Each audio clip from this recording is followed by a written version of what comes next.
بسم اللہ الرحمن الرحیم۔ پیارے دوستو، السلام علیکم ورحمۃ اللہ وبرکاتہ۔ امید ہے کہ آپ سب خیریت سے ہوں گے۔ دعا کرتا ہوں کہ اللہ تبارک و تعالی آپ تمام دوستوں کو ہمیشہ شاد و آباد رکھے۔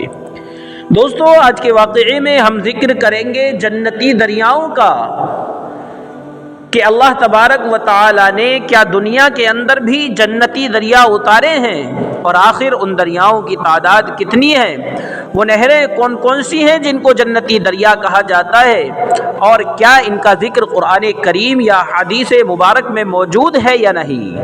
اور آخر میں بات کریں گے پیارے دوستو کہ اللہ تبارک و تعالی نے اس دنیا کی کون سی چیز کو کس دن میں پیدا فرمایا ہے، اور ایک بات کریں گے کہ آخر ان دریاؤں کو اللہ تبارک و تعالی قیامت کے قریب میں آسمان پر اٹھائیں گے یا نہیں۔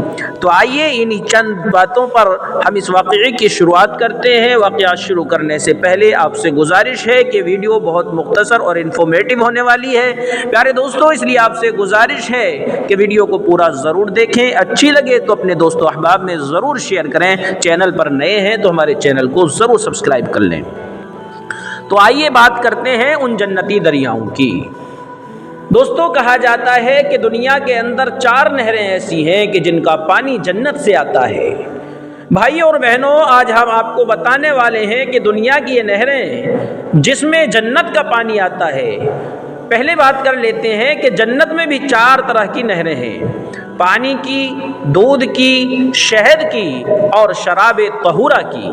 دوستو، یہ نہریں اتنی خوبصورت اور دلکش ہیں کہ جنتی اس کے عشق میں گرفتار ہوں گے، اور پانی کی نہریں جو کبھی نہ بگڑنے والا پانی ہوگا، اور جنت کی دودھ کی نہر جس کا ذائقہ کبھی خراب نہ ہوگا، اور جنت کی شراب کی نہریں جو بہت لذیذ ہوگی، اور پیارے دوستو جنت کی شہد کی نہر جو صاف اور شفاف ہوگی اور اس میں کسی طرح کی ملاوٹ نہ ہوگی۔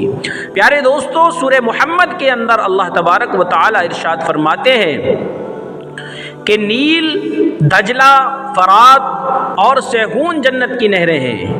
حضرت کعب رحمۃ اللہ علیہ فرماتے ہیں کہ نیل جنت میں شہد کی نہر ہے، اور دجلہ جنت میں دودھ کی نہر ہے، اور فرات جنت میں شراب کی نہر ہے، اور سیہون جنت میں پانی کی نہر ہے۔ یہ 4 نہریں حوض کوثر سے ہی نکلتی ہیں۔ ماشاء اللہ پیارے دوستو، آپ کو معلوم ہو گیا ہوگا کہ آخر جنت کے اندر یہ نہریں موجود ہیں جن کا ذکر آپ کے سامنے ہو چکا ہے۔ الحمدللہ، کتنا خوبصورت منظر ہوگا پیارے دوستو جب آقائے دو جہاں حضرت محمد صلی اللہ علیہ وسلم اپنی امت کو اپنے ہاتھوں سے پلائیں گے۔ یہ پانی پی کر ہر جنتی اللہ تعالیٰ کی کتنی تعریف بیان کرے گا، اس کا اندازہ تو لگانا بہت مشکل ہے۔ پیارے دوستو، اللہ تبارک و تعالیٰ سورہ بروج میں فرماتے ہیں جو لوگ ایمان لائے اور ان کے لیے جنت کے باغ ہیں جس کے نیچے نہریں بہتی ہیں، یہ بڑی کامیابی ہے۔ جو پرہیزگار ہیں، دیندار ہیں، ان کے لیے جس جنت کا وعدہ کیا گیا، پیارے دوستو اللہ کی شان تو یہ ہے کہ اس میں نہریں بہہ رہی ہوں گی، نہروں میں بھی طرح طرح کے پھل ہوں گے۔ وہ انسان جس کے حصے میں جنت آنے والی ہے، اللہ کی طرف سے ان کے لیے یہ سب چیزیں انعام ہوں گی پیارے دوستو۔ اور وہ انسان جو جہنم میں جانے والے ہیں، انہیں ایسا گرم پانی پلایا جائے گا جو ان کی آنتوں کو کاٹ دے گا۔ آپ کو بہت ساری آیتیں مل جائیں گی قرآن پاک میں جس میں جنت کی نہروں کا بیان ہے۔ دنیا سے بھی حسین نہریں جنت میں ہیں، لیکن بات کی جا رہی ہے کیا دنیا کے اندر بھی ایسی نہریں موجود ہیں کہ جن کا پانی جنت سے آتا ہے؟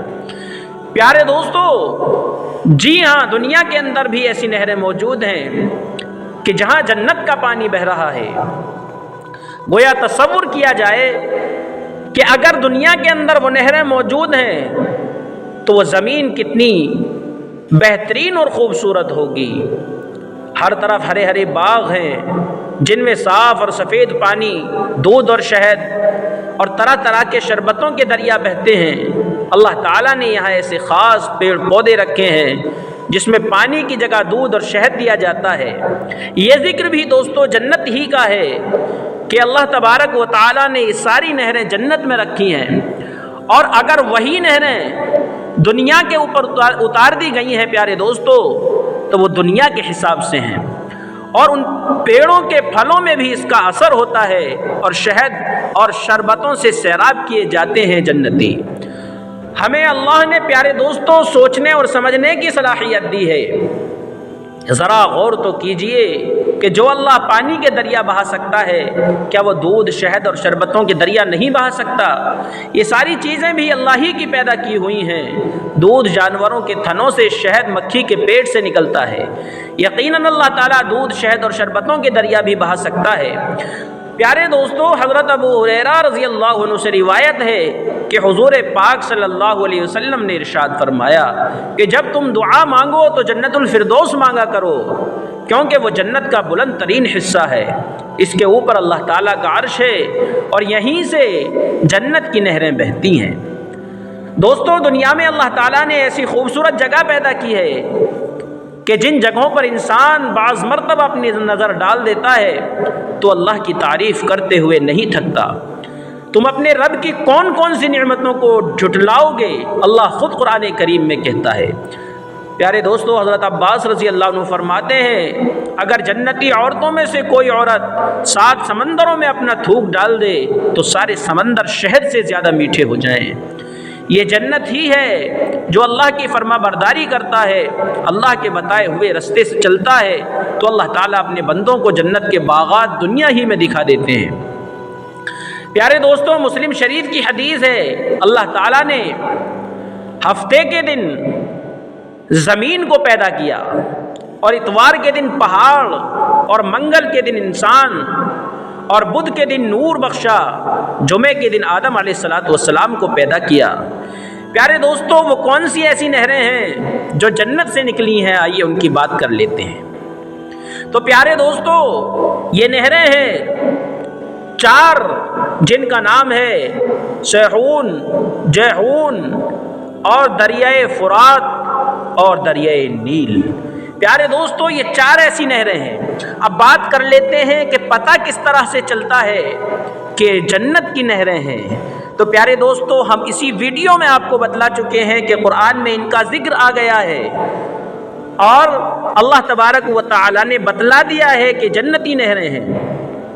آئیے بات کر لیتے ہیں حدیث پاک کی۔ پیارے دوستو، جب آقائے مدنی جناب محمد رسول اللہ صلی اللہ علیہ وسلم معراج میں تشریف لے گئے اور آپ سدرۃ المنتہا کے قریب پہنچے، جہاں پر ایک بیری کا درخت ہے جس کو درخت طوبہ بھی کہا جاتا ہے، جس کے پتے ہاتھی کے کانوں سے بھی زیادہ چوڑے ہیں اور جس کے پھل مٹکوں سے بھی زیادہ بڑے ہیں۔ پیارے دوستو، وہاں پہنچ کر اللہ کے نبی صلی اللہ علیہ وسلم نے 4 دریا دیکھے، یعنی 4 نہریں دیکھیں، اور جن میں سے 2 ظاہر تھیں اور 2 پوشیدہ تھیں۔ آقائے مدنی صلی اللہ علیہ وسلم نے حضرت جبرائیل علیہ السلام سے ان کے بارے میں دریافت کیا، تو حضرت جبرائیل علیہ السلام نے یہاں پر نہر فرات کا ذکر کیا پیارے دوستو، اور آپ صلی اللہ علیہ وسلم کو انہی 4 دریاؤں کے بارے میں بتلایا گیا، یعنی سیحون، جیحون اور دریائے فرات اور دریائے نیل۔ تو پیارے دوستو، یہ ہیں وہ دریا جن کو اللہ تبارک و تعالی نے حضرت جبرائیل علیہ السلام کے ذریعے سے امانت کے طور پر پہاڑوں میں چھپا دیا ہے، اور انہی پہاڑوں سے ان دریاؤں کا پانی نکل کر زمین پر پھیل رہا ہے، اور روئے زمین کے لوگ ان دریاؤں سے فیض حاصل کر رہے ہیں، اور قرب قیامت میں پیارے دوستو اللہ تبارک و تعالی اس دنیا سے ان دریاؤں کو اٹھا لیں گے، اور حضرت جبرائیل علیہ السلام کے ذریعے سے بھیجی گئی یہ امانت قرب قیامت میں اللہ کے حکم سے اٹھا لی جائے گی، اور آپ ان تمام دریاؤں کو آسمان پر اٹھا کر لے جائیں گے۔ پیارے دوستو، امید ہے یہ واقعہ آپ کو ضرور پسند آیا ہوگا۔ واقعہ آپ کو پسند آیا ہو تو ویڈیو کو لائک کریں، شیئر کریں۔ ہمارے چینل پر نئے ہیں تو چینل پر ضرور سبسکرائب کر لیں اور بیل کے بٹن کو دبا کر آل پر سلیکٹ کریں۔ اگلے واقعے کے ساتھ، تب تک کے لیے السلام علیکم ورحمۃ اللہ وبرکاتہ۔